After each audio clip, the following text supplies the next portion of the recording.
Déjà le 1er septembre, on va faire la nouvelle rentrée sportive 2025-2026. Le 1er septembre prochain, ce sera un lundi. Donc tout se prépare bien et on fera peut-être une surprise non seulement aux jeunes, mais aussi aux parents et aux publics sportifs, parce que c'est l'occasion pour nous de présenter notre programme sur toute l'année et le matériel que nous allons utiliser durant toute l'année et tout. Et voilà, donc et chaque année nous le faisons et cette année ne va pas échapper à la règle.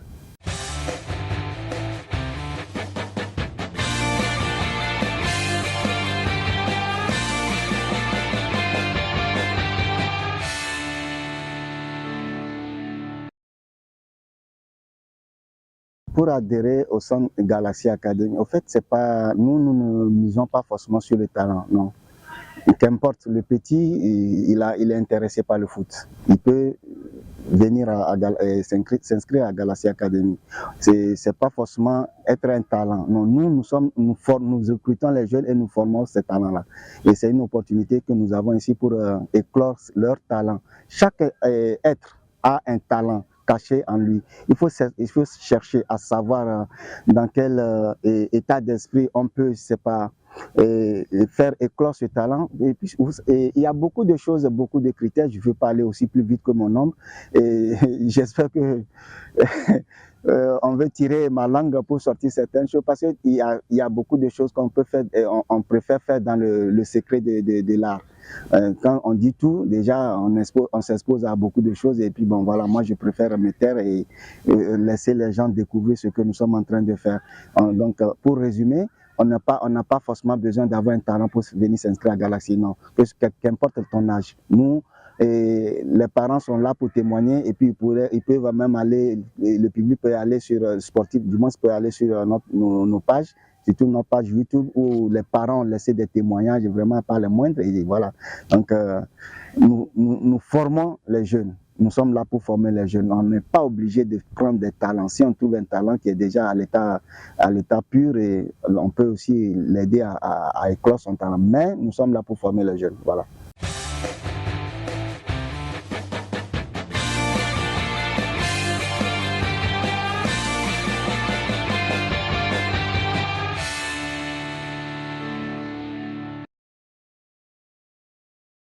En fait, il faut quand même immortaliser certaines actions. Aujourd'hui, on est là, demain peut-être il y a d'autres qui seront à notre place et tout, qu'on soit vivant ou pas. Et nous devons laisser des traces. Et ces traces doivent en tout cas être significatives.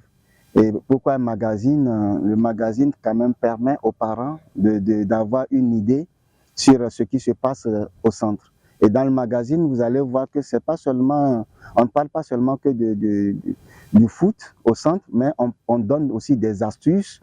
Et puis il y a des gens, par exemple, qui ont, c'est-à-dire des astuces. Le stress, c'est comment sortir du stress et tout, des conseils et un peu partout. Donc voilà tout ce tout ce que nous résumons dans le magazine. Donc il y a encore d'autres aspects que je ne vais pas dire tout de suite, mais que je laisserai quand même découvrir plus tard.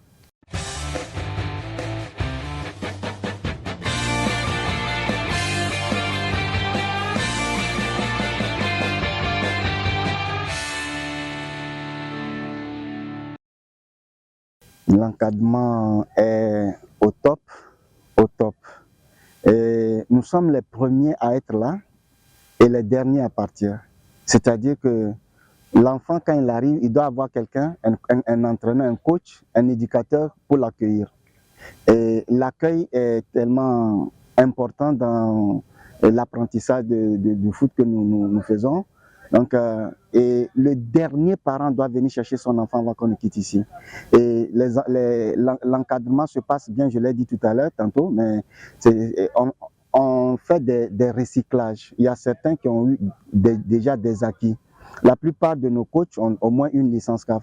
Et on se prépare pour avoir d'autres diplômes, c'est-à-dire participer à d'autres formations et tout. Donc, le problème, c'est avoir l'esprit de créativité. Il faut avoir l'esprit de créativité et surtout de maturité. Voilà, donc ça là, c'est beaucoup de choses réunies et beaucoup de qualités réunies qui composent en tout cas ce que nous sommes en train de faire et nous partageons ces compétences-là, ces acquis. Donc chacun apporte un peu dans sa catégorie et dans ce qu'il connaît. Et puis bon voilà, on a beaucoup de catégories, certes, mais il y a aussi beaucoup de coachs pour l'encadrement. Aujourd'hui, nous sommes au nombre de 8 pour plus moi-même, ça fait 9 pour encadrer les jeunes. Et puis, ce n'est pas à tout moment que tous les jeunes viennent à l'entraînement, non. Donc, au moment où d'autres ne viennent pas, c'est-à-dire les autres coachs viennent accompagner ceux qui ont des séances. Et puis, bon, voilà, ça crée un surnombre en quelque sorte sur le terrain, sur les conseils par ici, comment dire, on prend des joueurs à l'individuel et tout. Donc, vous voyez, aujourd'hui, par exemple, nous sommes le jeudi, c'est un matin, c'est vrai, mais on a communiqué dans le groupe des parents, les enfants qui ne font rien, qui sont disponibles, peuvent passer. Nous sommes là pour les accompagner. Et puis voilà, il y a certains jeunes qui sont là, ce n'est pas obligatoire, non. Nos séances obligatoires, ils connaissent ça, mais pour les jeudis matin, les mardis matin, tout ça là, c'est pas obligatoire. Nous travaillons à l'individuel ou collectivement, c'est-à-dire pour du moins réparer certaines erreurs. Et puis bon, voilà.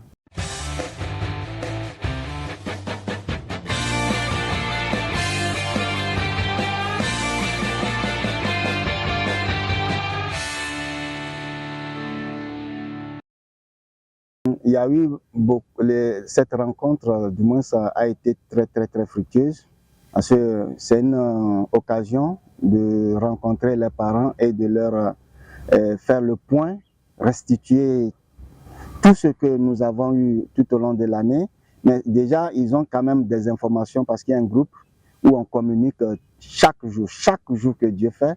J'envoie un message, même le simple bonjour pour des pensées de motivation à l'endroit des jeunes, à l'endroit des parents et tout. Donc, et on a eu à leur faire le point de tout ce que nous avons fait, les séances d'entraînement, comment ça se passe et tout, les jeunes. Chaque enfant a une base de données chez nous.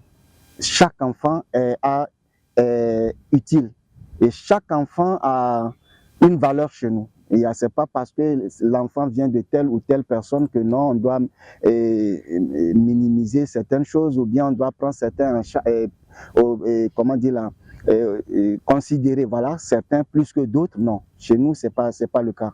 Chaque enfant a de la valeur et de la dignité et on respecte ça. On a communiqué là-dessus. Les parents, en retour, nous ont, bon, en tout cas, félicité pour tout ce que nous faisons et puis ils ont trouvé déjà que c'est des choses qui se font parfaitement bien. Ils nous ont encouragés et bon, quelques petites suggestions pour nous accompagner à mieux faire encore. Et chaque année qui vient, on arrive à faire encore quelque chose de mieux. Et c'est ce que nous cultivons. Il faut faire chaque jour quelque chose de mieux pour plaire. Déjà, je vais dire, nous voulons être un exemple comment dire là, un modèle en matière de formation du football des jeunes ici au Niger. Donc, si on s'est donné cet objectif, ce n'est pas les moyens qui vont nous manquer pour y arriver. On sait, certes, qu'il y aura certes des pots de banane sur la voie, hein, mais on fait avec. Et dans la vie, il y a le haut et le bas. Et quand tu te mets déjà dans la tête que non, que tu dois forcément, il doit avoir seulement que le haut, sans me tenir comme des bas, là, tu as déjà l'échec sous les pieds. Donc, il faut tenir compte des deux paramètres pour pouvoir évoluer. Et nous le savons et on fait avec.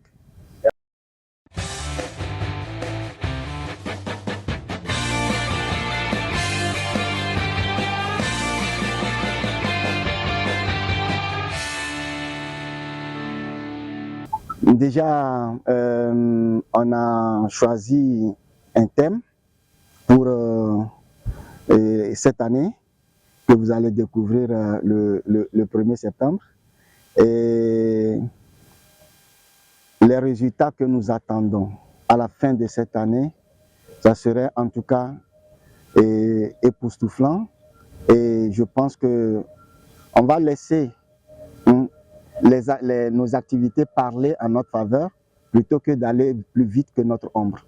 Et j'aurais aimé peut-être faire des déclarations, mais bon, à chaque fois, il faut que je me méfie un peu de certaines questions pièges que je reçois. Et voilà, donc de toute façon, on a un objectif global pour toutes les catégories et on a des objectifs spécifiques et ce que nous attendons à la fin de l'année, et nous allons vous les communiquer un peu plus tard.